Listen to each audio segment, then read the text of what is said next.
মাহাদিস তাহলে কতদিন লাগলো টোটাল শেষ করতে? আমার এটা 3 বছর লেগেছে। মাহাদ তেলাওয়াত করো একটু শুনি।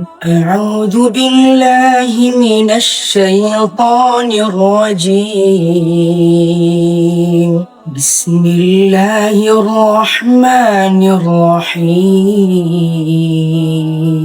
وتول عنهم حتى حين وأبصر فسوف يبصرون سبحان ربك رب العزة عما يصفون وسلام على المرسلين والحمد لله رب العالمين صدق الله العظيم মাশাআল্লাহ মাশাআল্লাহ।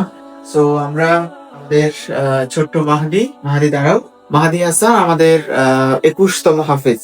মাশাআল্লাহ, রুহ ইন্টারন্যাশনাল স্কুলের 21তম হাফেজ মাহাদি হাসান। মাহাদি আজ তার হিফজ শেষ করেছে। আমরা খুব শীঘ্রই ওর ফাইনাল সাবক সেশনটা নিব ইনশাআল্লাহ। সেদিন মাহাদি অফিসিয়ালি হাফেজ হিসাবে আমাদের সামনে করবেন ইনশাআল্লাহ। তো আজকের এই দিনে আমরা আল্লাহর শুকরিয়া আদায় করছি এবং মাহাদি এবং মাহাদির উস্তাদ যারা ছিলেন, মাহাদি টিচার যারা ছিলেন, মাহাদির বাবা মায়ের প্রতি অশেষ কৃতজ্ঞতা জ্ঞাপন করছি এবং দোয়া করছি আল্লাহ তাদের সকল পরিশ্রমগুলো কবুল করুক। এবং আপনাদের কাছেও দোয়া চাচ্ছি আমাদের মাহাদি সহ মাহাদির মতো যারা আছেন, আমাদের শিক্ষার্থীরা প্রত্যেকেই যেন তাদের জীবনে অনেক কামিয়াব করেন, অনেক ভালো করেন, এই জন্য আপনাদের কাছে দোয়া চাচ্ছি। আর ইনশাআল্লাহ আপনাদেরকে আবারও রুহের আগে দাওয়াত দিয়ে আজকে শেষ করছি। ভালো থাকবেন। আসসালামু আলাইকুম ওয়া রাহমাতুল্লাহি ওয়া বারাকাতুহু।